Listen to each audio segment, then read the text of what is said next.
Jules, are you surprised that the king has acted this way? It was an inconclusive election. First take.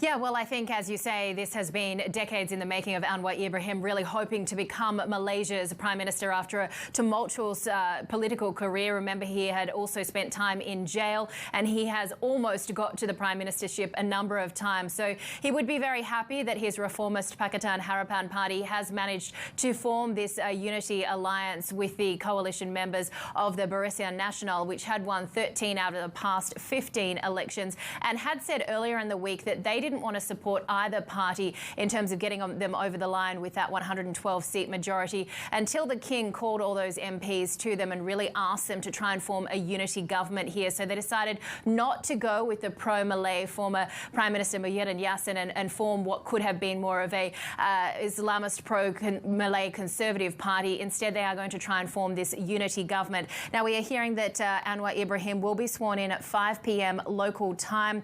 He will lead the next government, as I say, with his more reformist Pakatan Harapan party. And this is after the king made the final decision. The palace saying this in a statement that the monarch had intervened after no alliance, as I mentioned, had secured a majority in Saturday's general election, which actually resulted in Malaysia's first ever hung parliament. Now, I was mentioning earlier in the markets that the fact that it was looking like Anwar Ibrahim was going to clinch this prime ministership did see a rebound. You've actually got Malaysian stocks having their best day in about 15 months. So those so-called sin stocks that got sold off earlier in the week when we thought perhaps that it would be the more pro-Malay conservative party coming to power, they're back rallying today, the likes of gambling, tobacco players, and you've also got the ringgit there surging quite strongly. But of course, we should point out Manus, that is also on that dollar weakness story.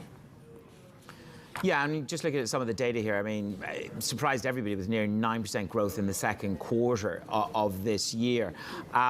What do you think the reform package is going to deliver in terms of growth? Is it going to be another bolstering of that story?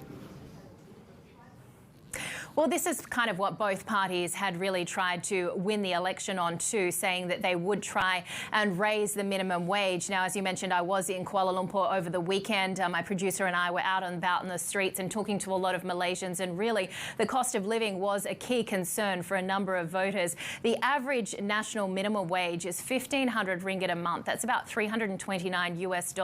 You try and put food on the table when you've got soaring prices, inflation almost doubling since the start of the year. You can understand why this is a key concern when Malaysia's own central bank back in 2018, the previous election, which was, of course, that shock defeat of the former ruling coalition, suggested that Malaysians should have 4,500 ringgit a month, so well above, I should say, that 1,500 national minimum salary.